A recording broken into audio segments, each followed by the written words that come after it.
Très bien. Bonjour à tous. Donc, nous reprenons nos auditions dans le cadre de l'appel à candidature que l'autorité a lancé le 28 février dernier en vue de l'échéance en 2025 des autorisations actuellement accordées à 15 services. Nous entendons ce matin la société Cestar pour le projet Cestar. Donc, comme vous le savez, les auditions durent au maximum 1h30 avec un propos introductif de 30 minutes maximum du candidat, puis un temps d'échange avec le collège. Conformément à la jurisprudence et aux dispositions du texte de l'appel à candidature, le candidat ne peut pas apporter de modifications substantielles au projet qu'il a adressé à l'autorité. Il peut néanmoins le préciser à travers des engagements qui pourront être repris dans les conventions signées entre l'ARCOM et les candidats qui seront retenus. Je rappelle que l'audience est publique et qu'elle est retransmise sur le site de l'ARCOM ainsi que sur les réseaux. Madame Benazé, c'est vous qui... D'accord, donc je vous donne volontiers la parole. Monsieur le Président, Mesdames les conseillères, Messieurs les conseillers, je suis ravie d'être présente devant vous pour la 5e audition de la semaine du groupe Canal+ pour la chaîne Cestar, qui est candidate pour l'obtention d'une nouvelle autorisation de TNT à compter du 31 août 2025. Pour cette audition, je tiens d'abord à vous présenter les excuses de Maxime Saada qui est empêché par un déplacement à l'étranger. Je suis accompagnée par Amandine Ferré, directrice financière du groupe, Gérald Brice-Viret, directeur général de Canal+ France en charge des antennes et des programmes, Franck Apieto, directeur général de Cestar, Christophe Sabot, directeur de la programmation musicale de Cestar, et enfin Dorothée Alabeurt, directrice marketing de Canal+ Brand Solutions, la régie publicitaire du groupe en France, en Suisse et en Belgique. Avant de passer la parole à Gérald Brice-Viret, qui vous exposera très précisément le projet éditorial de la chaîne Cestar, je vais d'abord vous dire quelques mots pour replacer la chaîne Cestar dans le cadre du projet global de notre groupe. Le groupe Canal+ est aujourd'hui le premier groupe privé de télévision en Europe. Il réalise plus de 6 milliards d'euros de chiffre d'affaires et est à ce jour présent dans près de 50 pays. 3 activités principales étroitement liées le caractérisent. La télévision payante, dont la principale source de revenus est l'abonnement, la télévision gratuite qui tire ses revenus de la publicité, et enfin la production et la distribution de films, de séries, de documentaires et de programmes d'animation via Studio Canal. Vous en êtes les premiers témoins, le marché de la télévision a profondément changé au cours des dernières années pour passer d'une compétition locale à une compétition mondiale. Nous en avons déjà parlé cette semaine. Pour faire face à ces nouveaux acteurs, le groupe Canal a dû se réinventer et s'est totalement transformé en quelques années.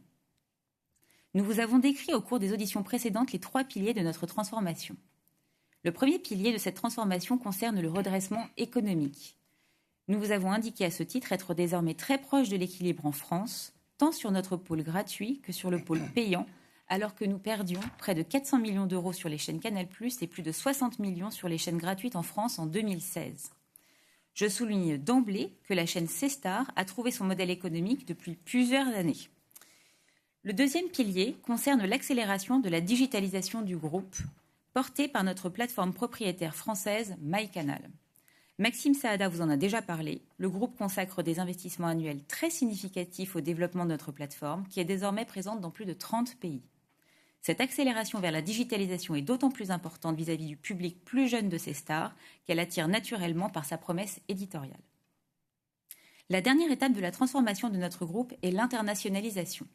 Le groupe Canal+ compte aujourd'hui 26 millions d'abonnés dans 50 pays, dont 18 millions d'abonnés francophones. C'est une vraie force et cela nous permet de faire voyager des contenus en langue française sur l'intégralité des territoires francophones où nous sommes présents. Au même titre que C8 dont nous avons déjà parlé mardi, Cestar est disponible dès le premier niveau de nos offres commerciales en Afrique. Ainsi, la chaîne est reçue par 6,3 millions de foyers abonnés en moyenne en 2023, ce qui porte à 31,5 millions le nombre de téléspectateurs africains pouvant profiter des programmes de la chaîne et de l'ouverture au monde qu'elle véhicule. Qu'est-ce qui différencie aujourd'hui le groupe Canal+ des autres acteurs du paysage audiovisuel français ? Le premier axe de différenciation est un volume d'investissement massif et pérenne dans les contenus locaux. Au niveau du groupe Canal, ce sont près de 3,5 milliards d'euros qui sont investis tous les ans dans les contenus, dont près de 2,5 milliards rien que pour la France. Nous avons évoqué cette semaine le rôle essentiel de Canal dans le financement du cinéma français avec un engagement à hauteur de 200 millions d'euros par an et même 220 millions d'euros pour l'année 2024 à la suite du rachat d'OCS. Ces investissements permettent au groupe Canal+ d'être un partenaire solide des industries auprès desquelles elle évolue. C-Star embrasse pleinement ce rôle vis-à-vis de la filière musicale en étant, je le rappelle, la seule chaîne totalement musicale de la TNT.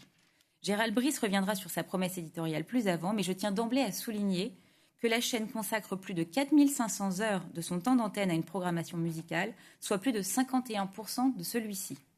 C-Star propose un volume de programmes musicaux supérieur de près de 1200 heures par an, soit près de 3 heures par jour, par rapport à la deuxième chaîne de la TNT, dont la proportion de programmes musicaux est importante.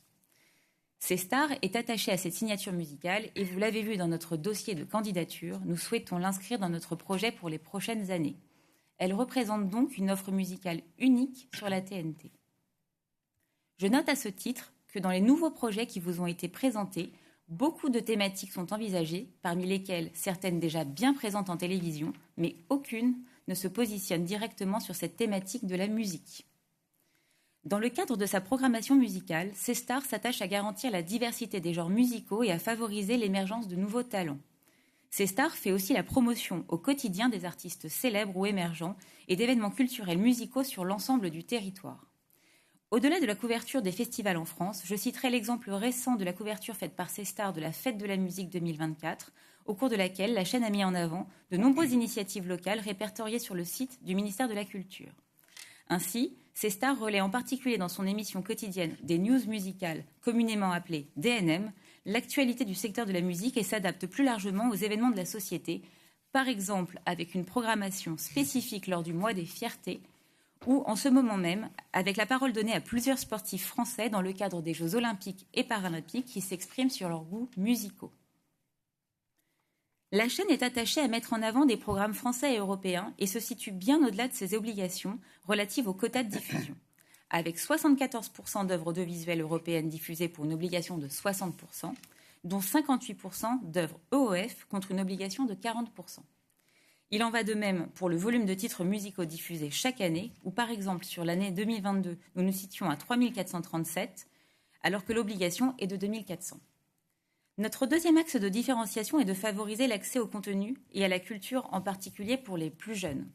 Nous l'avons dit lors des auditions précédentes, la TNT est une plateforme universelle. Pour accéder à la télévision, elle est accessible immédiatement sans équipement complémentaire et avec une simple antenne râteau.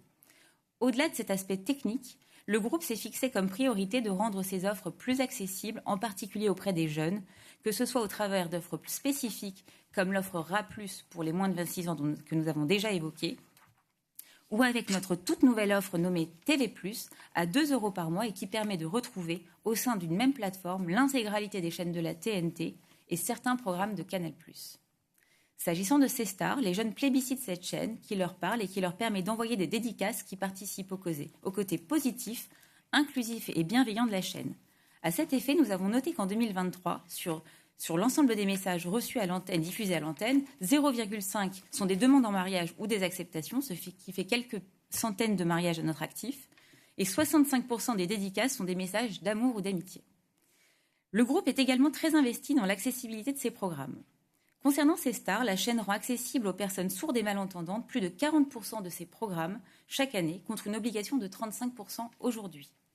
Et nous sommes prêts à étendre nos engagements en la matière dans la future convention de la chaîne. Notre troisième axe de différenciation est notre attachement à représenter la diversité de la société dans tous les programmes. C-Star place la diversité au cœur même de son identité éditoriale et artistique, notamment à travers sa programmation musicale. Qu'il s'agisse de clips, de concerts ou de spectacles vivants, la diversité des influences musicales y est reflétée, incarnant une culture métissée où sont représentées toutes les composantes de la société française. Cette diversité est également reflétée par les incarnations qui animent les émissions de la chaîne, comme Alicia Foll ou Myriam Manhattan, qui présentent les émissions de classement Top Album et Top Quotidien. Cet engagement de diversité s'inscrit de manière plus globale et cohérente dans les actions entreprises par le groupe Canal en matière de responsabilité sociétale, actions qui se traduisent à l'antenne et hors antenne. Quatrième et dernier axe majeur de différenciation pour le groupe Canal, être un partenaire de référence auprès des grandes filières du secteur. Cela s'illustre avec les fédérations sportives et les organisations professionnelles du cinéma pour les chaînes de Canal+, les sociétés de production audiovisuelle et de flux pour C8 et naturellement la filière musicale pour C-Star. En effet, C-Star, seule chaîne musicale de la TNT, gratuite, joue un rôle majeur dans la promotion de l'industrie musicale, au travers notamment de la place qu'elle accorde aux nouveaux talents dans sa programmation. Elle diffuse ainsi 42% de vidéos musique de nouveaux talents aux heures de grande écoute. À la diffusion de classements officiels des meilleures ventes albums, top albums et des titres les plus écoutés sur les plateformes de streaming, top streaming, en partenariat avec le syndicat national de l'édition phonographique, le SNEP. À la programmation de spectacles vivants, près de 63 en 2022, et à ses partenariats avec de nombreux festivals, les Déferlantes, les Vieilles Charrues ou Garo Rock, et quotidiennement au traitement de l'actualité musicale dans son émission DNM. Gérald Brice-Viret, Franck Capieto et Christophe Sabot reviendront bien sûr plus en détail sur l'ensemble de ces rendez-vous. Sur la base de cette programmation riche, complétée notamment de séries, de films et de documentaires, la chaîne C-Star a réussi à fidéliser un public plus jeune que les autres chaînes de la TNT et présenter un profil économique équilibré. La chaîne s'inscrit aux côtés de nos autres chaînes gratuites C8 et CNews, de nos chaînes payantes, dans un dispositif élargi qui a permis au groupe de devenir la 3e régie publicitaire en France et ainsi d'être une proposition alternative au duopole des groupes TF1 et M6. C'est pourquoi la TNT reste décisive pour nos chaînes gratuites, dont le modèle économique est fondé sur la publicité, elle-même intrinsèquement liée à cette plateforme de diffusion. Comment C-Star s'inscrit plus globalement dans le projet du groupe Canal+. Vous le savez, nous envisageons d'écrire une nouvelle page de notre histoire avec l'étude du projet de notre entrée en bourse qui prendrait la forme d'une scission partielle et dont la conséquence serait la sortie du groupe Canal+ du périmètre du groupe Vivendi. Cette opération purement technique maintiendrait les équilibres actionnariaux actuels puisque le groupe Bolloré recevrait par l'effet de la scission un nombre d'actions du nouveau groupe Canal+, coté dans des proportions équivalentes à sa détention actuelle. Ce nouveau groupe Canal+ pourrait être rejoint par d'autres activités du groupe Vivendi, telles que la plateforme digitale de vidéo Dailymotion. Il s'agit d'une opportunité unique qui doit permettre de renforcer la position du groupe sur le marché du gratuit et résister ainsi aux géants mondiaux qui investissent de manière croissante et forte le marché publicitaire, notamment au travers des offres dites hybrides qui se sont généralisées à l'ensemble des acteurs de vidéo à la demande, Netflix, Disney ou encore plus récemment Warner avec sa plateforme Max.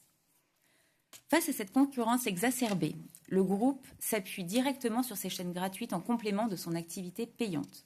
En France, nos chaînes fédèrent chaque jour 15 millions de téléspectateurs.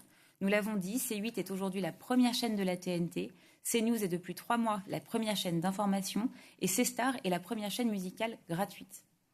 Plus de 1000 annonceurs font le choix des chaînes du groupe Canal+, et près de 600 annonceurs choisissent C-Star, lui permettant ainsi d'être l'une des chaînes de la TNT dont les espaces publicitaires sont les plus complets, avec près de 3h30 de publicité par jour.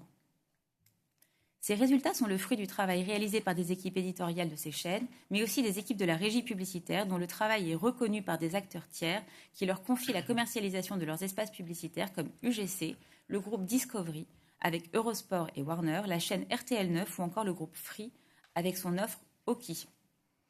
Ce qui m'amène à vous présenter clairement ce qui nous conduit aujourd'hui à candidater pour la reconduction de C-Star en TNT.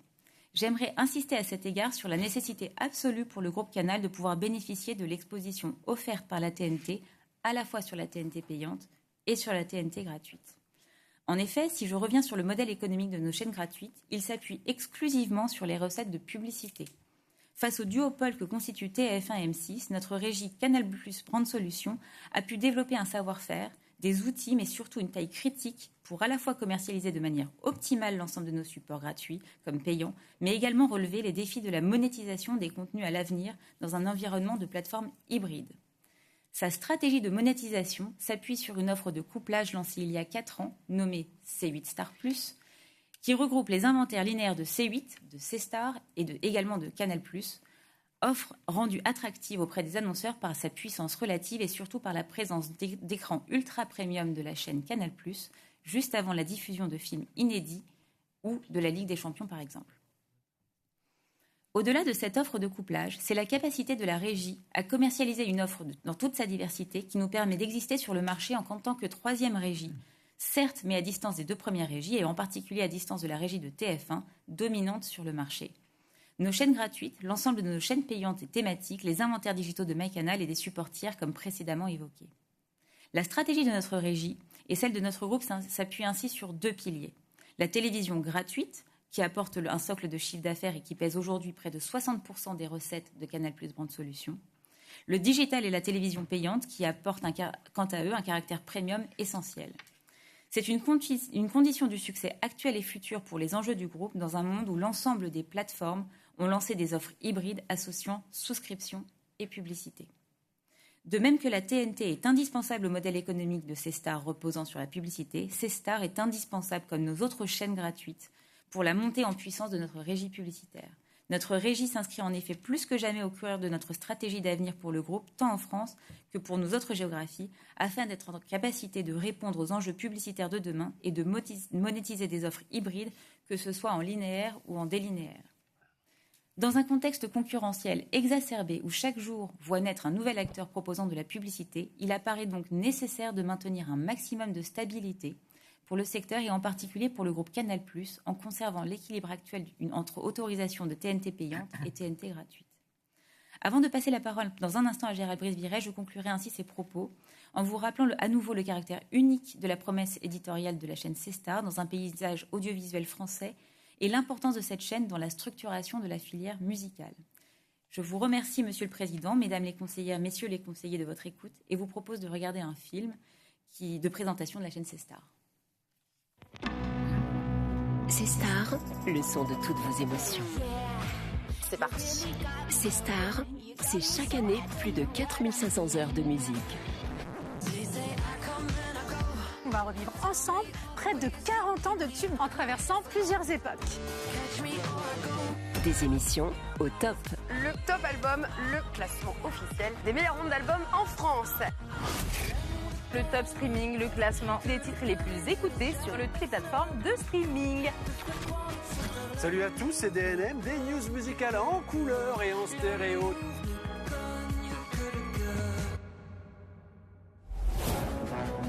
Messieurs, bienvenue à la Ford. Des programmes inédits et autant d'univers. Excalibur! Tant qu'on ne rejoue pas Shining. Orson Welles, êtes-vous là? À tout moment, la situation peut déraper et le pire advenir. Vous êtes au cœur de l'enquête sur C-Star. Vous avez autre chose à déclarer? On se retrouve avec une cargaison de 2 millions de dollars. Des docs exclusifs. Il était si excentrique, si différent, si spécial. Un showman incroyable. La musique, c'est quelque chose qui se partage. Il a l'esprit, c'est le premier enfoiré, quoi. Il arrive à mettre le doigt exactement là où il faut. Grâce à sa musique, tout le monde est d'accord. Une série incontournable. La chose la plus importante, c'est que nous formerons toujours une famille. Des spectacles. C'est une soirée, j'ai ramené que des copains, des copines, que des comédiens qui coûtent pas cher. C'est la famille, t'as compris? Ok, j'ai 60 ans, mais je suis encore très alerte. Des concerts live pour soutenir de grandes causes.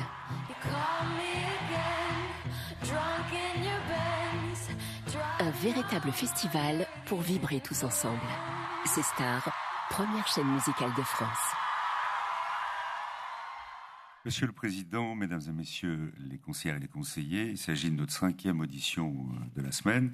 Nos candidatures en elles-mêmes illustrent la valeur de la TNT. À titre personnel, je suis aucunement surpris de voir à quel point la TNT demeure l'un des moyens de diffusion privilégiés par les Français. La TNT a en effet tenu une promesse forte, celle de démocratiser la télévision pour tous. 20 ans plus tard, je crois que les pionniers que nous sommes sont très fiers aujourd'hui du résultat. La TNT a trouvé son public, un public qui a su montrer son agilité. La TNT a su s'ouvrir à des nouveaux acteurs en TNT gratuite, compter sur des acteurs solides, avec des chaînes ayant tenu leurs engagements, comme nous l'avons fait avec la chaîne C-Star. Dans ce riche paysage de la TNT, les chaînes de notre groupe ont trouvé leur identité et s'articulent toutes aujourd'hui autour de promesses éditoriales différenciantes, héritées directement de leur convention originale. La TNT a permis à la musique de trouver sa juste place dans un paysage audiovisuel. La TNT a en effet permis aux contenus musicaux de bénéficier d'avancées techniques notoires en termes de qualité, d'image et de son. La TNT, c'est aujourd'hui, pour ses stars, première chaîne musicale de France, plus de 30% de son audience qui la regarde exclusivement par ce vecteur de diffusion. Au fil du temps, la chaîne s'est étroitement rapprochée des acteurs de l'industrie musicale et approfondit l'éditorialisation de la musique et de son antenne.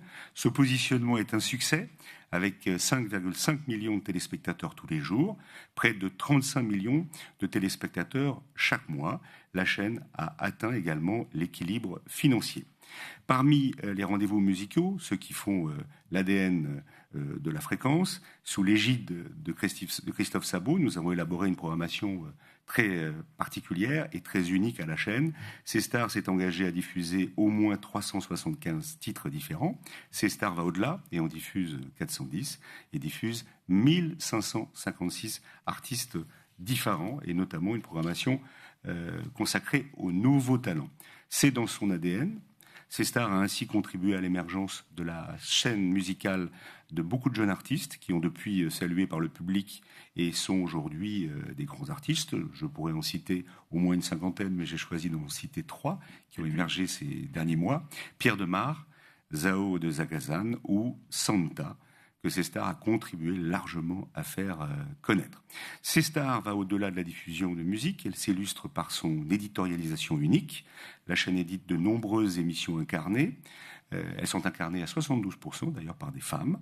Parmi elles, le Top France, Top Album, Top Streaming, Top Click, des news musicales, une émission quotidienne consacrée à l'actualité musicale, c'est la seule du PAF, des opérations spéciales autour d'artistes de genre chaque semaine, des documentaires inédits sur la musique 2 fois par mois, comme récemment celui sur le parcours fulgurant de Pierre Garnier.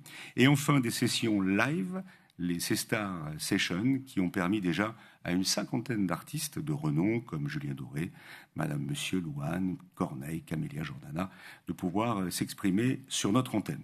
Ces émissions enrichissent la musique d'éléments contextuels, de rappels référentiels ou d'anecdotes. C-Star a souhaité aussi accompagner ces jeunes publics avec des nouvelles écritures en proposant de nombreux programmes courts qui permettent à C-Star de s'affirmer comme une marque particulièrement résonante. Parmi ces programmes, on peut retrouver sur l'antenne et sur les réseaux sociaux des formats originaux. Un café s'il vous plaît, où les artistes parlent de leurs projets musicaux autour d'un café. Tracklist, où ils reviennent dans le détail sur chacun des titres constituant de leur album. C-Star soutient aussi tous les jeunes créateurs de contenu. Par exemple, nous avons contribué à financer Popsplay, youtubeur pop culture, pour la production d'un rendez-vous musical appelé Pizza Date, dans lequel il a déjà réuni une dizaine d'artistes. La chaîne propose également une grande diversité de programmes. On y reviendra en prime time, en horaire de grande écoute, avec des films, des magazines.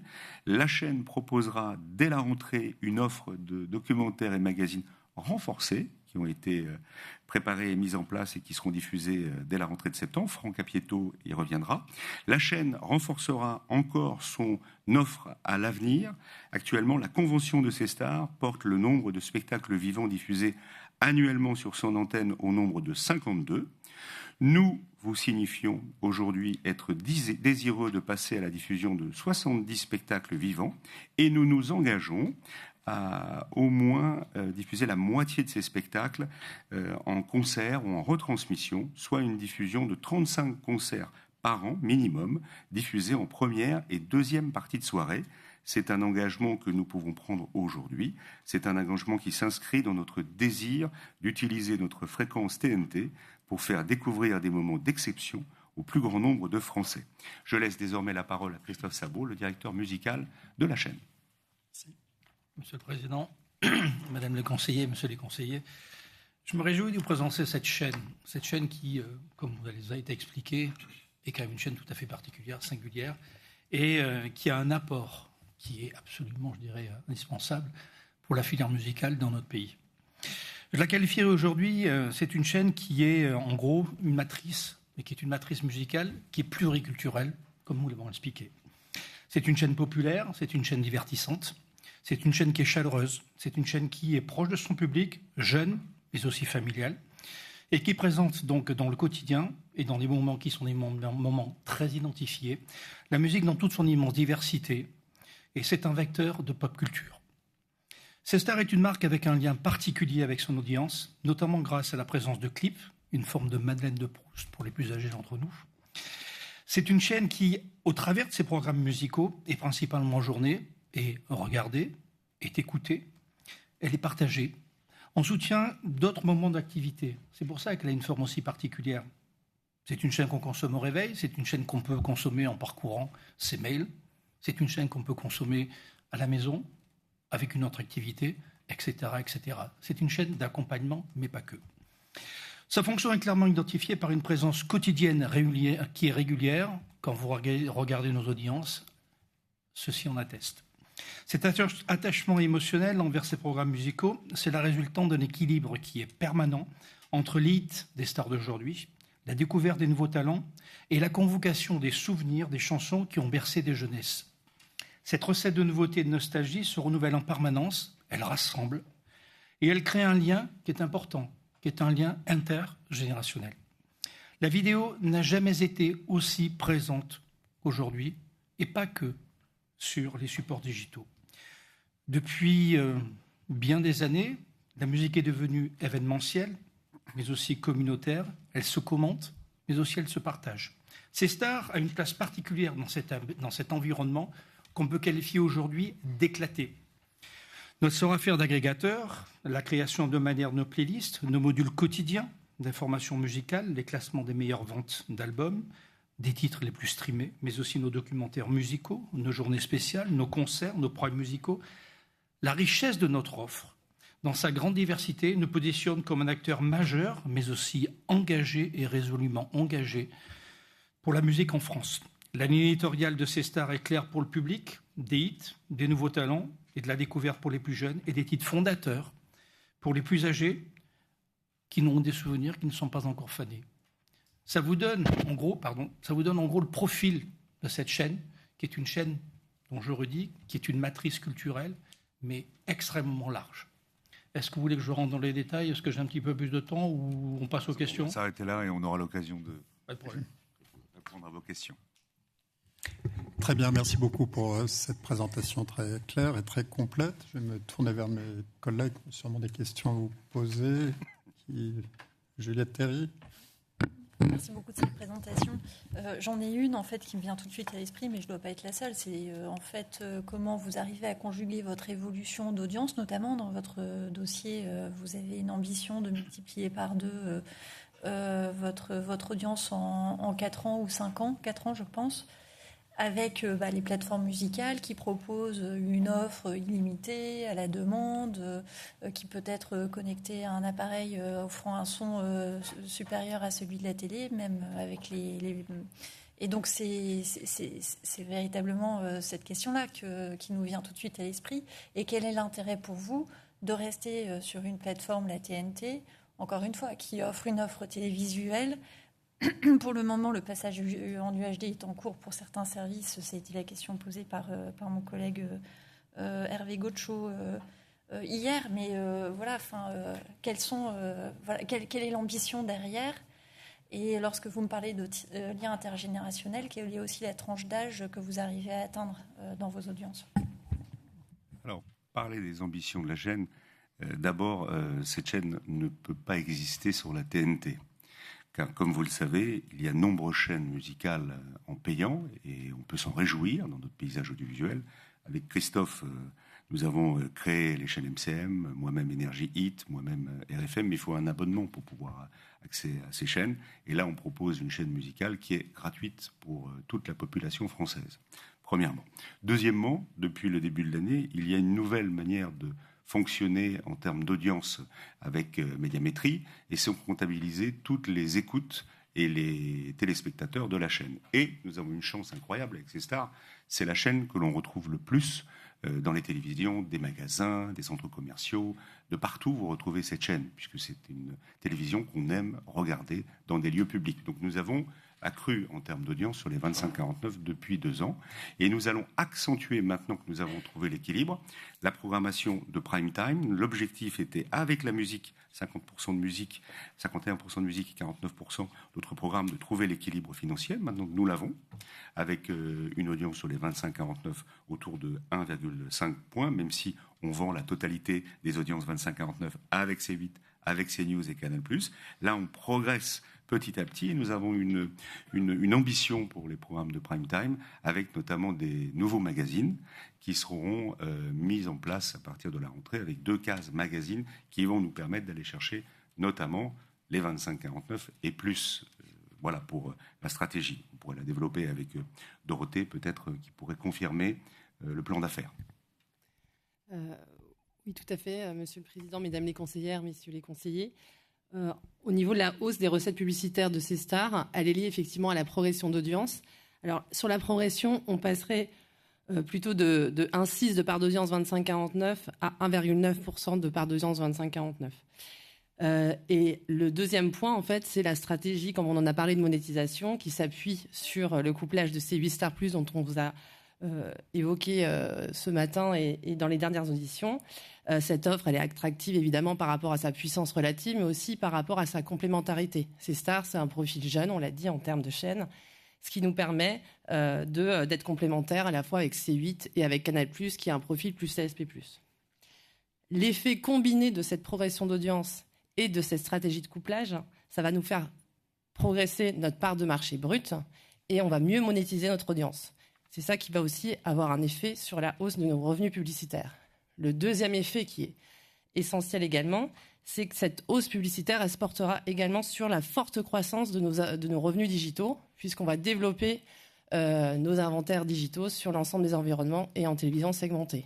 Et enfin, comme on vous a également évoqué, notre stratégie au sein de la régie de commercialiser les chaînes gratuites du groupe, C8, C-Star, CNews, les chaînes payantes, et également d'être régie d'éditeurs tiers, comme les plateformes Oki, la plateforme Max ou les chaînes thématiques comme RTL 9 Eurosport, nous permettent en fait de gagner en fait une taille critique qui renforce notre attractivité auprès des annonceurs. L'âge moyen de ces stars est plus proche des 50 ans, c'est-à-dire celle d'M6, donc très jeune par rapport à la télévision, 57 et plus de 60 ans pour les chaînes de France Télévisions. On est sur une répartition 50% de moins de 50 ans et 50% de plus de 50 ans, et avec une très forte affinité sur les 15-34 et les 25-49. Et quand je parlais tout à l'heure de nouvelles écritures, c'est en fait une quinzaine de programmes aujourd'hui qui sont à la fois diffusés sur l'antenne, comme les live sessions, etc., et diffusés sur les réseaux sociaux. C'est par exemple le mois dernier, 30 millions de vues, et c'est 3 millions de personnes qui nous suivent. Donc l'important, c'est d'avoir cette marque, cette star qui est présente partout, de manière agnostique sur toutes les plateformes, de manière gratuite, seule chaîne musicale que l'on va renforcer, comme on l'a dit, et d'être présent à la fois sur le digital davantage pour asseoir cette marque. On a une équipe digitale, par exemple, qui est présente tout au long de l'été dans tous les festivals et qui va rendre l'actualité de ces festivals sur l'antenne et sur les réseaux sociaux. Christophe, peut-être compléter ? Par rapport à ce que vous disiez, bien évidemment, que ce soit la production, la distribution, la consommation de la musique, tout a été bouleversé sur ces 20 dernières années. Ce que nous avons cherché, et pour l'instant avec succès, c'est trouver notre place, ce que j'ai dit tout à l'heure, dans cet univers éclaté. Quand vous regardez la pluralité, la diversité de nos programmes, la distribution de la musique telle que nous la travaillons, certes, il y a le clip, mais il n'y a pas que le clip. Et en même temps, il y a le clip qui est très fort à certaines heures. Et quand vous regardez notre grille, on s'est adapté aussi par rapport aux plateformes. Nous ne diffusons pas des clips pour diffuser des clips, nous proposons des playlists. Quand on prend un âge moyen, qui est un âge moyen aujourd'hui, qui est aux alentours de 51 ans, quand vous regardez la consommation de ce public sur les plateformes de streaming, ils ne travaillent pas sur du on-demand. Pour l'immense majorité, ils vont chercher des playlists qui sont des playlists qui sont figées, sur des titres qu'ils connaissent, et l'appétence sur une partie, je dirais, de la découverte reste présente. Mais ça, c'est notre rôle de prescripteur, c'est notre rôle d'agrégateur. Ce qui veut dire que quand vous regardez la chaîne, notamment le matin et l'après-midi, là où nous utilisons des clips, en fait, ce sont des playlists. C'est pour ça qu'on appelle ça un Top France, qui est le meilleur des nouveautés diffusées en France aujourd'hui, avec l'émergence. C'est la même chose quand on diffuse le Top Album. ce sont les meilleures ventes. C'est pareil pour le top streaming, sur un programme beaucoup plus jeune et qui s'adresse là clairement à des adolescents. C'est pareil quand on va faire un top rock. Quand on prend toutes les esthétiques musicales que nous diffusons. Je vais vous donner juste un chiffre qui est quand même parlant sur la diversité pour terminer. En 2023, 23% de la programmation musicale était de la variété française internationale. 23% était du pop rock et du rock international. 23% était du rap français et international. 17% de la dance et de l'électro. Et entre musique du monde, afro, zouk et R&B, nous étions sur 11%. Quand je parle d'agrégation, c'est-à-dire que nous avons des publics qui sont fort différents et que l'on clairement qu'on va chasser à des horaires bien précis. Il y a des horaires qui sont compliqués pour la musique, nous le savons. Le prime n'est pas un horaire qui est le plus facile. Par contre, il reste en journée, il reste en soirée. Et même la nuit, ne négligez pas la nuit. Quand vous regardez les parts d'audience que nous pouvons faire la nuit sur des niches qui sont bien spécifiques, c'est un atout. Ce qui veut dire que cette chaîne musicale, c'est vraiment la chaîne, quelque part, de toutes les musiques. Il y a un genre, aujourd'hui, mais depuis le départ, que nous avons exclu, parce que nous sommes trop différenciés en termes de cible, c'est le classique. Même quand on va sur le jazz, quand on joue Gregory Porter, quand on peut jouer Michael Bublé, et ainsi de suite, on rentre dans ces univers-là. Donc cette offre-là, en fait, sur un public qui est un public de 51 ans, oui, il y a YouTube, oui, il y a Deezer, oui, il y a toutes ces plateformes. Mais quand on regarde leur mode de consommation, ils restent sur un mode de consommation qui reste un mode de consommation où ils ont besoin d'agrégateurs et ils ont un mode de consommation, en fait, qui est linéaire. C'est pour ça que nous avons un succès. Hervé Gaucho. Merci. Merci, Monsieur le Président. Ça dit ce que vous venez de dire, Monsieur Sabot, ça m'inspire une question qui me vient comme ça, c'est que vous faites le lien, puisqu'il a été fait d'ailleurs par Juliette Terry, avec les plateformes de streaming musical, mais comment est-ce que vous le faites avec les radios musicales, où là, pour le coup, en quoi est-ce que l'offre est différenciée entre la télévision avec l'image, qu'est-ce qui va faire qu'on va rester devant son téléviseur à regarder les programmes musicaux plutôt qu'à écouter la radio musicale. C'était une première petite question, juste pour rebondir. Et j'avais surtout une question, je voulais revenir sur la progression prévisionnelle de la recette publicitaire. J'ai entendu le lien qui était fait entre la progression des audiences d'un côté et l'augmentation des revenus digitaux de l'autre. Néanmoins, dans les projections que vous faites, vous envisagez une hausse de la publicité entre 2025 et 2029 de 30%, ce qui est sans rapport pour le coup avec la progression que vous projetez en termes d'audience, et dont 22% juste pour la progression de la recette publicitaire télé, donc linéaire là pour le coup. Donc je voulais savoir, au regard de l'étude que nous avons publiée en début d'année avec le ministère de la Culture sur l'évolution du marché publicitaire qui ne va pas du tout dans cette direction-là, comment est-ce que vous arrivez à ces projections et à ces conclusions? Merci. Christophe. Les deux différences, la première, c'est une typologie de marché. Il ne vous a pas échappé que le marché de la radio est un marché qui est extrêmement concurrentiel. Si vous voulez être puissant en radio, il faut que vous ayez du courage et que vous ayez un format déterminé. Regardez les stations qui progressent depuis des années, celles qui régressent ou celles qui sont stables. Ce sont les stations qui ont fait un choix, qui est un choix de genre, qui est un choix communautaire, sont les stations qui sont installées. Nous sommes aujourd'hui dans une toute autre typologie de marché. Vous avez dans les programmes musicaux, que ce soit en matinée ou après-midi, vous avez deux choix. Ce qui veut dire que l'offre que nous avons est une offre qui doit être généraliste. Vous n'avez plus une radio musicale généraliste.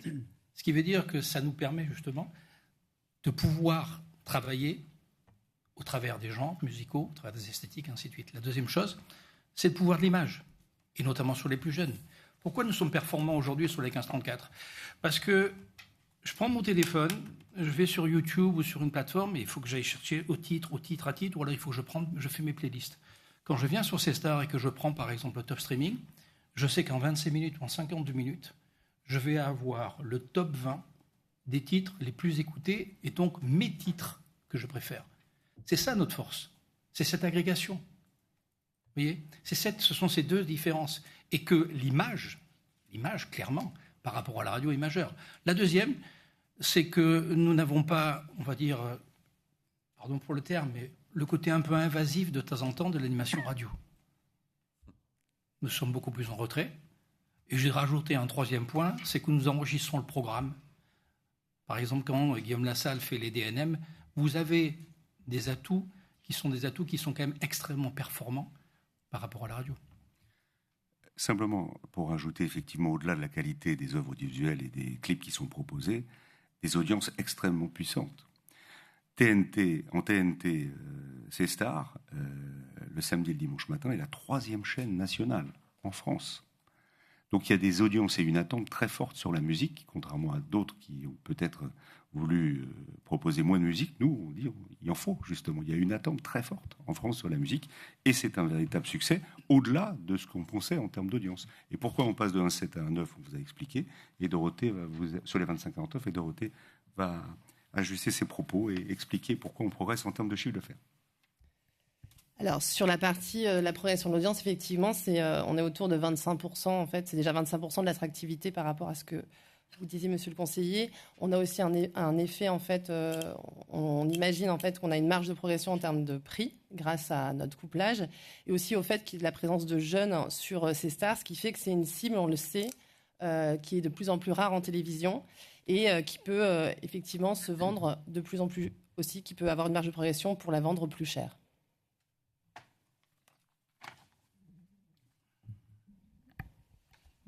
Antoine Boilet. Merci, Monsieur le Président. Bonjour à tous. J'avais une série de 3 questions qui sont l'occasion de rappeler effectivement l'importance pour nous à l'ARCOM de l'exposition de la musique sur tous les écrans. La première, est-ce que vous pourriez rentrer encore plus dans le détail sur votre stratégie digitale et la synergie entre, on va dire, le monde du linéaire et cette stratégie digitale pour qu'on comprenne encore mieux l'importance de la chaîne TNT pour booster cette offre digitale dans le cadre de la matrice musicale que vous avez évoquée. C'était ma première question. Vas-y, au contraire. C'est extrêmement, on va dire, simple. Dans le cycle de la musique, vous avez 3 parties. Avant, pendant, après. Avant, sur l'émergence, je ne connais pas. Ce qui veut dire que l'exposition doit être une exposition qui doit être mesurée. Parce que pour faire partager, il ne faut pas imposer. Il faut aller graduellement vers le téléspectateur pour lui faire découvrir quelque chose. Nous pouvons avoir une action engagée, nous sommes des prescripteurs, mais il faut être aussi modéré. Après, vous avez pendant, c'est-à-dire que quand l'émergence a commencé justement à émerger, vous passez sur une deuxième phase. Sur la première phase, vous utilisez une partie du digital où vous avez du texte et un petit peu de musique. Cette musique commence à rentrer. Quand vous êtes sur la deuxième phase, qui est la phase du pendant, vous avez à la fois l'appui du média, qui est du média télé, et en même temps, vous commencez à accompagner. C'est-à-dire que le visage est connu, le son est reconnu, et l'identification aussi se fait beaucoup par le texte. Après, vous avez la troisième phase, qui est l'après, c'est-à-dire que l'émergence est validée, l'artiste, sa chanson est rentrée, je dirais, dans le domaine public pour le plus grand nombre, et là, vous pouvez et vous devez absolument avoir une forme d'écriture digitale et une forme d'écriture télévisuelle. La forme d'écriture digitale, on le sait, il ne faut pas passer les 3 minutes. C'est pour ça que ce que disait tout à l'heure Gérald, sur le digital, vous avez des programmes qui sont des programmes spécifiques. Ces programmes spécifiques, nous pouvons les reprendre en module court et nous les reprenons en module court sur la chaîne. Mais ce sont 2 écritures qui sont 2 écritures complémentaires. L'écriture télévisuelle est légèrement plus âgée, l'écriture digitale sera légèrement plus jeune. Merci. Deuxième question sur le volet offre éditoriale de votre dossier de candidature. Donc, nous prenons bonne note du passage à 70 spectacles par an, dont 35 à vocation musicale en S1 ou S2. Donc ça, on prend note. Le deuxième volet, vous avez dit, Monsieur Gérald Brisviré, que vous souhaitiez renforcer l'offre magazine documentaire à partir de la rentrée prochaine. Est-ce que ça veut dire là-dessus que sur ce volet MacDoc de votre offre et plus globalement le volet inédit de la grille de programme de ces stars, vous seriez en mesure de prendre un engagement plus global? Alors, d'abord, développer l'offre de magazine. C'est important parce que là, on a été opportuniste dans un premier temps afin de trouver l'équilibre financier et pour garder la musique à l'antenne, et on a bien fait de le faire parce que les audiences sont très fortes. En première partie de soirée, en deuxième partie de soirée, on a trouvé aujourd'hui un équilibre à travers une offre cinéma, 104 films, à travers une offre de spectacle, tous les lundis il y a un spectacle, à travers une offre de série, mais on souhaite effectivement apporter un certain nombre d'inédits. Après, on verra si on peut effectivement s'engager à travers des magazines, comme l'a très bien fait Franck sur C8. Monsieur le Président, Madame et Messieurs les conseillers, bonjour. Oui, on a des axes de développement pour les primes. C'est vrai que la structure, l'audience de la chaîne est différente du matin jusqu'au soir, et on se retrouve en prime avec une structure de chaîne assez classique. Donc, on a décidé d'optimiser. Alors, pour les concerts, les programmes musicaux, pour arriver aux chiffres qu'on vous a donnés, on joue la carte de la synergie groupe, avec des exemples très concrets qu'on a d'ores et déjà fait, mais qui nous soulagent aussi financièrement par rapport à ces stars. Donc, quand on a fait Grand Corps Malade ou Juliette Armanet pour Canal+, c'est passé par la suite sur Olympia TV, et la troisième fenêtre, en gratuit, était pour ces stars, ce qui nous permet pour l'artiste d'avoir un apport maximal financièrement, une qualité de captation et de son exemplaire. Pour les magazines, alors oui, on va faire de l'inédit en développant, donc c'est la case du jeudi, qui est, comme vous l'avez vu, au cœur de l'enquête, présentée par Clélie Mathias. Alors avec plusieurs projets, il y a en cours de production, et qu'on va retrouver assez vite, parce que cela c'est des collections finalisées, une collection de documentaires inédits qui s'appelle Les Premiers Pas.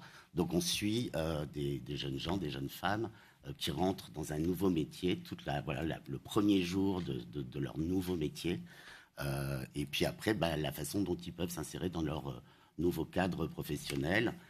À l'européenne, ça s'appelle les rookies.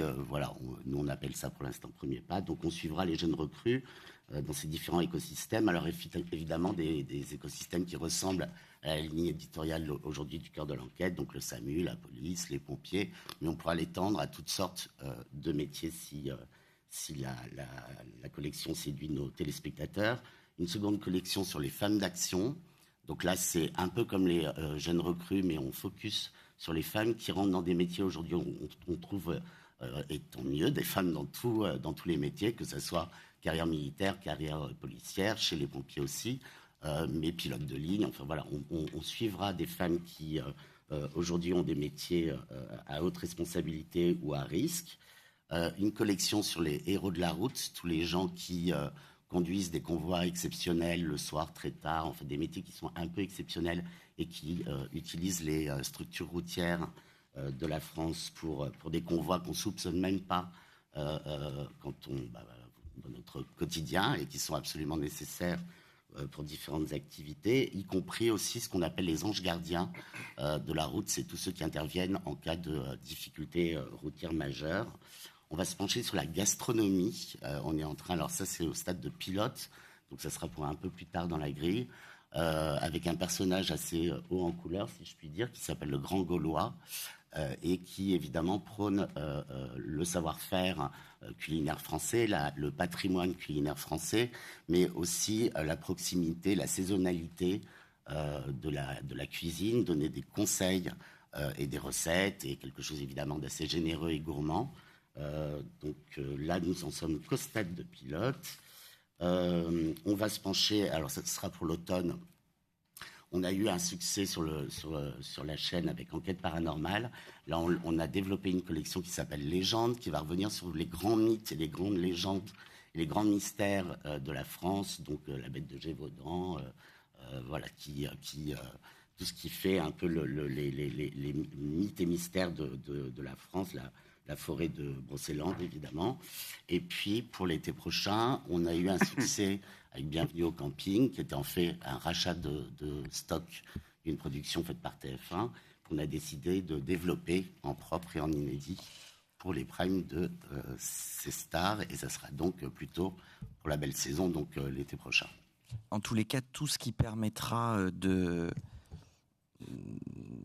d'estimer en termes de volume horaire ou de nombre d'engagements par an, tout ce que vous dites au-delà du spectacle vivant, du caractère 100% inédit de vos émissions récurrentes, pour nous, ce sera effectivement extrêmement utile le moment venu si nous étions autour de la table pour discuter de la convention. Parce que malgré tout, si je vous écoute et il me reste... Peut-être quand même s'en tenir là pour que ce soit bien clair. Hein, ce que j'ai compris de ce que vous disiez, M. Viret, M. Apieto, donc vous proposez de confirmer tous les engagements qui sont aujourd'hui dans la convention, mais de prendre de nouveaux engagements donc en matière de spectacle vivant. Et de musique. Et de musique. Et donc la question qui est posée par Antoine Boilet, c'est notamment dans ces engagements nouveaux, la part que vous entendez consacrer aux inédits notamment. Mais allez-y, vous alliez nous annoncer de bonnes nouvelles. Merci, Monsieur le Président. D'abord, dire que depuis que ces stars existent, nous avons respecté toutes les conventions et les obligations. Déjà à dire que nous sommes fiers d'avoir réussi une chaîne musicale à plus de 50%, et donc nous en sommes très fiers. Annoncer effectivement que nous serons davantage dans les inédits de spectacles vivants et notamment de concerts, ça c'est très important. Et nous pouvons effectivement nous engager sur aussi des inédits en termes d'œuvres du visuel, de première partie et deuxième partie de soirée en magazine et documentaire, et on pourra y travailler si nous sommes effectivement retenus lors du travail de la convention. Et donc une toute dernière chose, mais qui complète ce propos, parce que là, Monsieur Apieto, vous avez pris plein d'exemples, on va dire en mag, collection mag, doc. Alors je vous avoue, quand j'entends légende ou les premiers pas, je le relie tout de suite à musique. Et c'est pas le projet que vous avez proposé. Donc on est quand même curieux sur la partie peut-être documentaire, puisque vous dites dans le dossier que le documentaire participe de votre volonté d'événementialiser la grille, d'éditorialiser autour de la musique. Donc s'il y a moyen peut-être sur le volet doc d'être plus précis. Merci. Avec plaisir. Peut-être la partie musicale, parce que c'est une 40aine de docs par an. Sur les docs, il y a deux typologies de documentaires. La première typologie, c'est, ça n'a pas échappé qu'en prime, le public clairement de la chaîne et de la télévision est beaucoup plus âgé. Les derniers que nous avons produits, et dont certains, dont deux, ont eu des succès qui nous ont nous-mêmes étonnés, sont par exemple un doc que nous avons fait sur AC/DC, mais chaque fois c'est dans un contexte. Quand nous faisons un doc sur AC/DC, c'est parce que, par exemple, il joue quelques semaines après au Stade de France. Quand nous faisons un doc sur Amy Winehouse, c'est parce qu'il y a un film qui sort. Quand on fait un doc sur Queen, c'est parce qu'il y a eu Rhapsody, et ainsi de suite. La deuxième chose, c'est l'émergence. Le dernier doc que nous avons produit, c'est un doc sur Pierre Garnier, qui est un véritable phénomène médiatique, mais nous l'avions déjà fait, par exemple, sur Clara Luciani, on l'a fait sur Slimane, on l'a fait sur Angèle. Et Francis Cabrel. Ou Francis Cabrel, pour le patrimoine. Vous voyez, donc on équilibre. Ce qui veut dire que le choix des artistes, quand c'est sur du patrimoine, il faut le contextualiser. Et donc, qu'est-ce qu'on le regarde ? On regarde l'actualité, ce qui veut dire qu'on sait à peu près 4-5 mois à l'avance qu'est-ce qu'on peut demander à mettre en production. Pour ce qui est de l'émergence, je pense que peut-être le prochain, et on lui souhaite, sera peut-être dans 8 mois, 9 mois, 1 an, un doc sur Pierre Demer, un doc sur, bien évidemment, Zoé de Sagazan, ainsi de suite. Vous voyez, donc, et merci de cette précision. Ça, c'est la première partie. La deuxième partie, c'est les magazines plus sociétaux. D'autres cas. Et qu'on a bien compris, les enquêtes, etc. Et donc, sur ces docs 100% ancrés dans la couleur éditoriale de la chaîne, on peut se dire que c'est une vingtaine d'objectifs par an en soirée, première ou deuxième partie de soirée. On est déjà à 20 par an. Donc, je crois que nous sommes aujourd'hui aux alentours de 12 ou 15 déjà. Et vous savez, c'est pas on n'a pas, je dirais, de réticence à produire. C'est pour ça que je vous parle de patrimoine et que je vous parle d'émergence. L'émergence, c'est pas tous les jours. Et le patrimoine, au bout d'un moment, partant de l'expression, on ne peut pas le rincer non plus. Donc il faut qu'on trouve un juste équilibre. Merci. Denis Rapone, je souhaitais poser une question. Oui, merci Monsieur le Président. Dans la convention actuelle, vous avez dit évidemment que vous la respectez concernant les nouveaux talents. il est indiqué que c'est une diffusion régulière de nouveaux talents. Est-ce qu'on pourrait imaginer de faire la part belle, je dis bien la part belle, plus belle encore, en prenant de votre part des engagements plus précis sur cette régularité? Christophe, déjà les engagements actuels? Les engagements actuels, je ne vais pas vous dire que tous sont simples à respecter. La différence avec la musique, vous savez, c'est que c'est ce qui nous est donné et qui nous permet de faire une programmation. Vous avez des périodes, vous avez des années qui sont plus ou moins creuses. C'est plus facile de faire nostalgie que de faire un format qui est un format de nouveauté. Ce que nous avons fait, c'est que nous sommes extrêmement attentifs aux heures de grande écoute. Parce que c'est clairement sur les émergences là que ça se joue. Quand vous regardez où nous programmons le plus de nouveaux talents, c'est principalement le matin, pour 2 raisons. La première raison, c'est que c'est l'audience qui est la plus jeune, et qu'on sait que jeunes et jeunes adultes sont beaucoup plus friands de l'émergence. Et c'est vers eux qu'on va s'adresser. C'est pour ça que là, vous avez le top streaming, vous avez le top France, vous avez tout ceci. Et là, la part des nouveaux talents est absolument écrasante. La deuxième chose, c'est que quand on va chercher, comme je disais tout à l'heure, le reste des nouveaux talents, après, il faut trouver d'autres horaires, qui sont d'autres horaires plus particuliers, où il faut sortir du flux classique repris par les radios, les plateformes, tout le reste. C'est une autre forme d'émergence.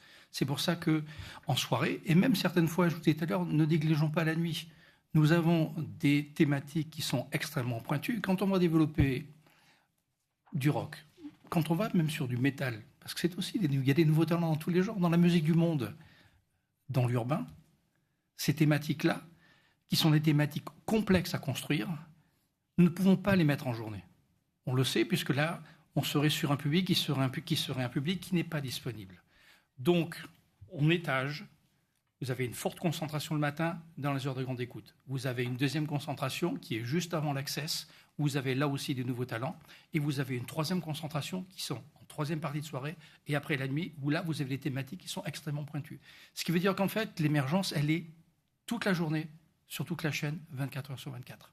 Simplement, il faut bien choisir son public, il faut bien choisir son horaire pour que ça puisse payer et que les artistes trouvent véritablement un retour dans notre programmation. Aujourd'hui, monsieur le conseiller, nous avons une obligation de 30% réservée aux nouveaux talents, aux horaires de grande écoute, que nous respectons. Ça veut dire que sur les 1556 artistes différents, il y a 30% de nouveaux talents. J'ai demandé à Iacast de nous sortir les chiffres du premier semestre 2024. Notre part de nouveautés sur la chaîne, sur les 24 heures, est de 74%. Et la part des nouveautés francophones, de nouveaux talents, est de 41%. Pardon. Donc la régularité pourrait être plus précisément fixée ou déterminée dans la nouvelle convention. Nous avons si déjà la candidature 30%, monsieur le conseiller. Mais nous sommes ouverts, comme d'habitude, à une discussion constructive avec vous et les services. Merci beaucoup, monsieur. Comme vous l'avez vu, la musique ne nous fait pas peur. Juliette Théry, notre question. Merci de toutes ces précisions. En fait, ce que je comprends, parce que ça a été une déclaration assez forte hier de la part du groupe représenté par Maxime Saada pour la chaîne Canal, ce que je comprends, c'est que là, vous proposez une offre culturelle, faite certes de magazines, mais malgré tout un peu sociétaux, mais majoritairement culturels. Et est-ce que, comme pour le service Canal, vous êtes d'accord? Parce que, si vous voulez, nous, on a une convention qui doit préciser le format du service. Et donc, reprendre justement cet engagement d'une chaîne 100% culturelle, sociétale éventuellement, mais qui ne reprend ni information, ni programme qui concourt à l'information, mais dit de manière plus positive que négative, parce que, encore une fois, ça nécessiterait d'avoir la définition de ce qu'est un programme qui concourt à l'information très précise en tête. Et donc, voilà, c'est ma question. Parce que c'est vrai que ça a été quand même une déclaration très forte de la part de Maxime Saada. Là, nous sommes sur une convention de chaîne à majorité musicale, avec une liberté éditoriale plus dans le divertissement, parce qu'on est une chaîne extrêmement positive. On fait de l'information musicale tous les jours. On peut être amené à en faire davantage par le passé. Il ne faut pas qu'on puisse s'enfermer. On le voit bien avec les documentaires et les magazines qui sont mis à l'antenne chaque jeudi soir, on peut avoir 2 ou 3 primes de ce type-là. Et on peut avoir, comme on a eu à un certain moment, un talk-show de 3e partie de soirée, comme on l'a fait avec Enora Malagré. Donc il faut qu'on se laisse assez de souplesse pour à la fois être la chaîne de référence en termes de musique sur la TNT, on l'assume, on l'est, on propose davantage d'engagement, et de souplesse sur le reste de l'antenne pour évidemment être dans une thématique de divertissement que nous sommes. Je ne voudrais pas que la culture nous enferme. Non. La culture est dans le divertissement. C'est une chaîne de télévision. C'est pas l'idée. Vous aviez bien dit que la musique, c'était 49% de votre programmation. 51. Bon, ce qui m'intéresse, c'est les 49%. C'est les 49 qui restent. Et donc, dans les 49, vous avez une montée en puissance des documentaires et des magazines.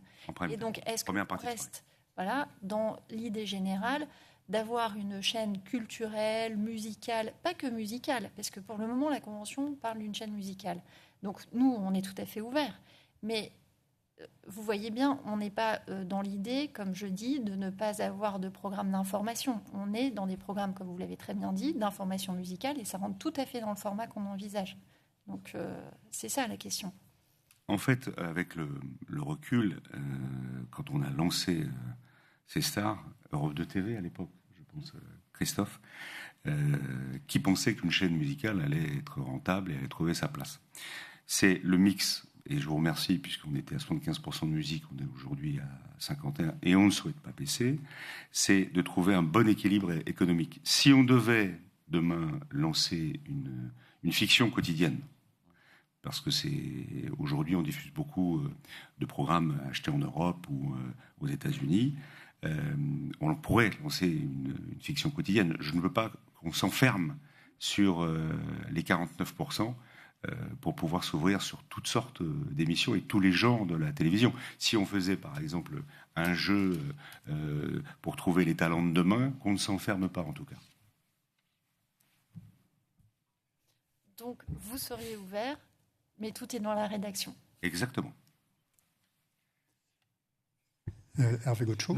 C'était juste pour rajouter une petite pierre à l'édifice dans la réflexion, dans le dialogue qu'on est en train d'avoir. Comprenez que ce qui gouverne notre manière de réfléchir et les questions de Juliette Terry, c'est qu'on cherche à ce que soit d'une manière générale sur la TNT et particulièrement sur tous les services qui sont dans cet appel à candidature, d'avoir des offres qui soient clairement différenciées avec des marques qui soient clairement différenciées et que ça se retrouve évidemment dans la Convention, rien d'autre. Mais je vous rejoins en tout point, et c'est pour ça que, je le redis, toutes les chaînes que l'on présente, le groupe Canal+, sont dans la veine des projets du départ de la TNT, toutes. Et Cestar a aujourd'hui trouvé son positionnement de première chaîne musicale. Elle est identifiée comme telle, une chaîne positive, et elle souhaite être renouvelée parce qu'elle correspond à une grande attente du public. Mais j'ai totalement compris que les marques sont extrêmement importantes. On peut dire beaucoup de choses de nos chaînes, mais on peut vraiment dire qu'elles ont toutes une identité et qu'elles sont aujourd'hui très présentes dans notre paysage audiovisuel français. Merci. Laurence Péco-Rivolier et puis Benoît Loutrel. Merci beaucoup, Monsieur le Président. Oui, toujours au niveau de l'identification, donc on a parlé des catégories d'âge. Ce que je comprends de ce que vous nous dites, c'est que vous êtes plutôt plus jeune que la moyenne des chaînes TNT, en tout cas votre objectif, mais quand même un peu ouvert tout public, avec des horaires de grande écoute qui sont justement différenciés dans leur programme en fonction des catégories d'âge. Est-ce que vous pouvez nous confirmer quand même encore cette différenciation des catégories d'âge que vous visez comme cible et comment vous l'organisez? C'est ma première question. Et la deuxième sera sur l'accessibilité. Alors, pour répondre à votre première question, d'abord, je pense que d'être sur la TNT, c'est de s'adresser à toutes les générations. C'est ce qui m'a, moi en tout cas, motivé pour présenter tous les projets des différents groupes que j'ai pu diriger, des chaînes que j'ai pu diriger sur la TNT. Et une chaîne musicale doit s'adresser à tous les publics de la TNT. Alors évidemment, il y a un public naturel de la télévision linéaire, que l'on connaît bien, qui est plutôt du 50+, qui regarde naturellement le linéaire. On a réussi, tous ensemble, les chaînes à faire revenir des publics plus jeunes sur la télévision linéaire, grâce notamment aux nombreux talk-shows qui sont présents dans notre groupe ou sur des chaînes d'autres groupes, en direct ou quasi direct, ou en time delay, qui permettent aux gens d'avoir une résonance par rapport à ces émissions, notamment le public 15-34, qui revient à la télévision, qui est sur les réseaux sociaux. Concernant ces stars, c'est l'affinité qui est importante. Aujourd'hui, comme je le disais, c'est 50% de moins de 50 ans, 50% de plus de 50 ans, et une forte affinité sur les 15-34. On a une affinité de 163, qui est une des plus fortes affinités, c'est à peu près 16% de l'audience. C'est 25-49, évidemment, c'est la cible prioritaire en termes de vente, comme la femme responsable des achats, où on est à 13,7. Et donc c'est vraiment ce lien intergénérationnel qu'a expliqué Christophe, qui nous permet aujourd'hui d'avoir une cible qui est très chère, parce qu'elle est très difficile à trouver, c'est les 15-34, les jeunes actifs, les 25-49, les fameuses femmes responsables des achats de moins de 50 ans. Je ne suis pas responsable de ce nom, cette catégorisation.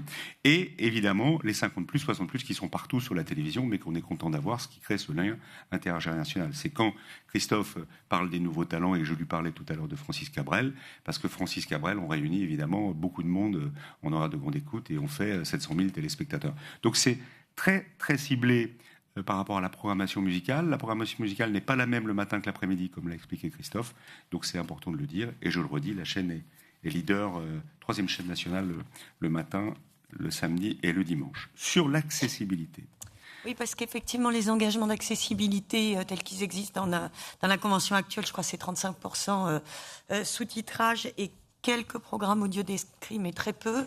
Vous êtes, je pense, déjà au-dessus. Oui. Il y a une forte attente, je pense, sur ce sujet-là. Donc voilà, qu'est-ce que vous pourriez proposer ? Vous nous avez entendu sur le groupe, on est très sensible à cela.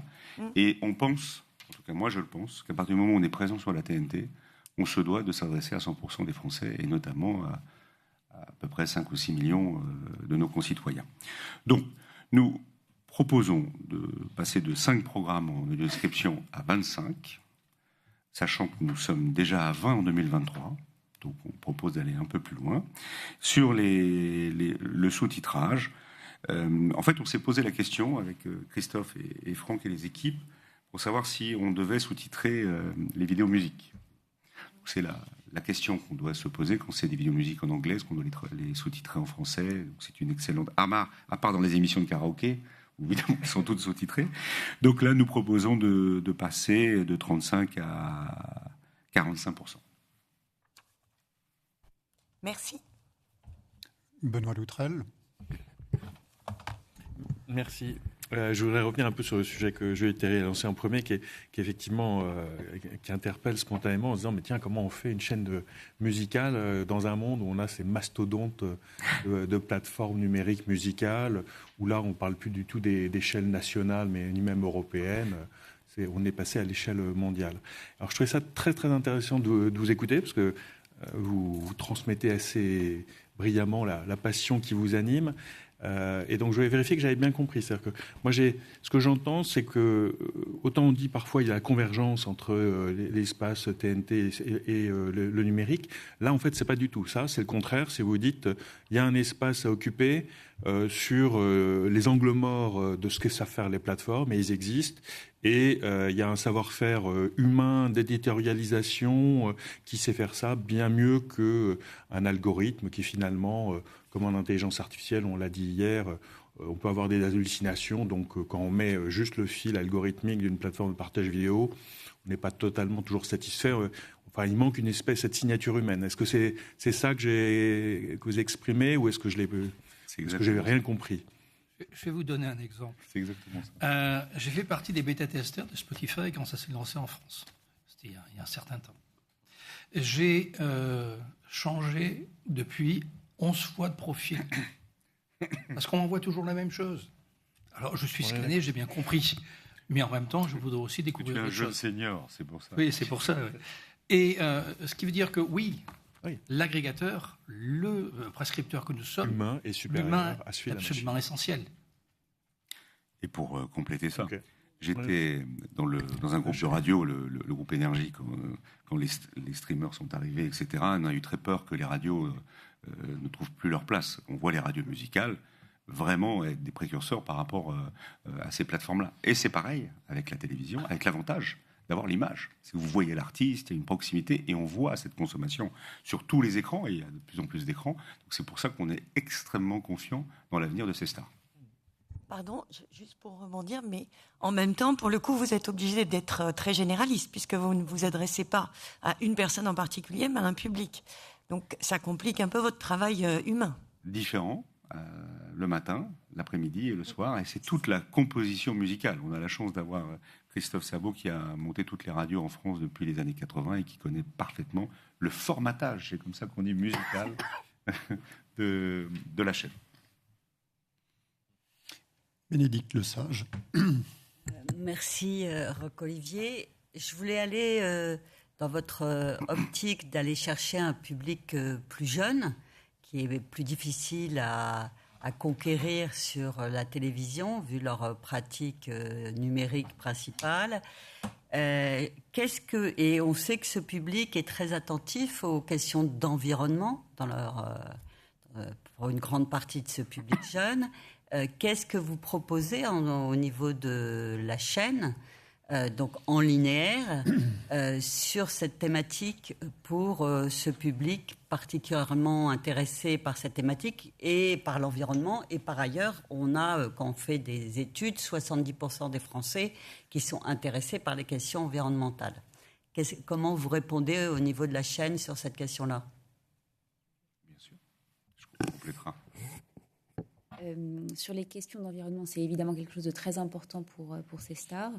Je rappelle, comme un grand nombre de chaînes du groupe Canal+, que nous cherchons à labelliser l'ensemble de nos émissions de flux du label EcoProd. Et c'est le cas des 4 émissions de flux qui sont à l'antenne de ces stars. Je rappelle aussi que nous avons mis en avant un certain nombre de festivals qui sensibilisaient à la cause climatique. Je pense notamment à Global Citizen, qui est un festival international qui est très engagé sur le sujet et avec une programmation assez exceptionnelle. On avait sur la dernière édition, je crois, Billie Eilish, Lenny Kravitz, qui étaient devant la Tour Eiffel. Donc précisément, ce sont des moyens de relier la cause environnementale à la cause musicale et effectivement aux sujets musicaux qui opèrent sur ces stars. Pour prolonger ce que disait Laetitia Ménazé sur ce concert-là, nous avons fait un choix qui était le choix de le diffuser en intégralité et en direct. Ce qui veut dire que durant ce concert, il y avait certes de la musique, il y avait énormément de prises de parole. Et toutes ces prises de parole ont été supprimées en télé par ailleurs. Par contre, elles étaient présentes chez nous. Et comme disait Laetitia tout à l'heure, sur chacun des festivals, quand nous accordons un partenariat, pardon de le dire comme ça, mais nous demandons on demande des gages. On ne fait pas que de la captation. Et ce que fait Guillaume Lassalle sur les dernières news musicales accompagne aussi ceci. Bien évidemment que chaque artiste est intéressé, chaque artiste est impliqué dans la cause environnementale. Ce qui veut dire qu'au travers des news musicales, au travers de ce que nous faisons dans les festivals, il y a un suivi qui est permanent. On n'a pas, après on parlera peut-être de documentaire, mais on n'a pas un focus qui est particulier là-dessus. C'est quelque chose qui est permanent. Parce que c'est quelque chose qui, comme vous dites, qui est permanent, parce que ça touche plus particulièrement cette cible-là. Et dans les paroles d'artistes, dans les paroles des patrons de festivals, dans les paroles des intervenants sur Global Citizen, tout ceci a été très fortement relevé et mis à l'antenne, en prime, en heure de grande écoute. C'est un suivi pour nous, c'est une obligation. Dorothée ? Oui, je voulais vous préciser, c'est au niveau publicitaire. Au niveau du groupe a été réalisé en fait tout un processus en fait de marquage, de marquage de nos programmes au niveau de l'empreinte carbone, au niveau de leur empreinte carbone. Et ce qu'on a fait au sein de la régie, on s'est dit que c'était une information qui était intéressante pour nos annonceurs, et on a intégré en fait cet éco-score dans notre logiciel de média planning pour donner cette information, en tout cas au marché publicitaire, qui est effectivement très en pointe en fait sur ces sujets-là et très intéressé. Juste pour rebondir, j'entends bien ce que vous dites et la pertinence d'associer une émotion musicale avec une approche sur la transition écologique, avec des prises de parole, j'imagine, variées. vous n'envisagez pas du tout de choses plus spécifiques qui pourraient, je dirais, être un marqueur plus engagé par rapport à votre public tout au long de l'année? Alors, on a la chance d'avoir des artistes en France qui sont très engagés. Donc, on est sur un projet qui serait une adaptation du Global Citizen pour la France. Et on pourrait totalement aboutir sur cette idée de concert avec des artistes qui sont engagés pour la planète, avec à chaque fois des artistes uniquement français, puisque là, la dernière fois, c'était des artistes étrangers. Tout à fait. Et j'aimerais revenir, parce qu'on en a parlé depuis le début de ces auditions, mais je crois qu'on n'a pas eu le temps vraiment de faire un petit focus sur le label EcoProd, parce que nous sommes fondateurs du label EcoProd depuis plusieurs années, et nous nous sommes engagés, c'est 80 critères, 10 postes d'action, sur toutes les productions du groupe Canal+, à avoir cette labellisation, ce sont des tiers qui labellisent pour nous, pour le 1er janvier 2025. J'aimerais le dire, puisque ce soit TPMP, que ce soit les émissions, y compris les émissions d'information dont on parlera, toutes nos émissions auront le label EcoProd. Et ça, on ne communique pas dessus tant qu'on n'est pas sûr de l'avoir, mais c'est un travail que nous faisons avec la RSE du groupe Canal+. Merci. Sur les émissions de flux et sur l'ensemble de nos créations originales également. Merci. Hervé Gaucho. Merci, Monsieur le Président. Juste une petite question, parce qu'on a bien pris tous les engagements et toutes les nouveautés que vous proposez dans le nouveau projet C-Star. Il y a un point qui apparaît pas très clairement, en tout cas à mes yeux, dans votre dossier de candidature, c'est la part au global, la part des inédits et la part des rediffusions, l'un n'étant pas tout à fait le contrepoint à l'autre, puisqu'on peut avoir un inédit qui est rediffusé plusieurs fois. Merci. Vous avez raison, nous n'avons pas d'obligation d'inédit sur ces stars en tant que tel, et nous sommes prêts à en prendre un avec beaucoup de plaisir. Sachant qu'on serait sur comme vous l'avez dit, très bien, c'est qu'un inédit, une valeur première diff ou deuxième diffusion, ce qui n'est pas le cas de notre chaîne C8, mais nous sommes totalement prêts à nous engager en cela. Antoine Boilet. Merci, Monsieur le Président. J'avais tout d'abord une réaction par rapport à ce qui a été dit il y a quelques minutes par mon collègue Benoît Loutrel. Il y a quelques mois, on avait auditionné Canal par rapport à notre mission de réflexion sur l'IA. Et on avait compris que Canal+ était mobilisé, testait des choses, et était assez proactif avec responsabilité sur ce sujet.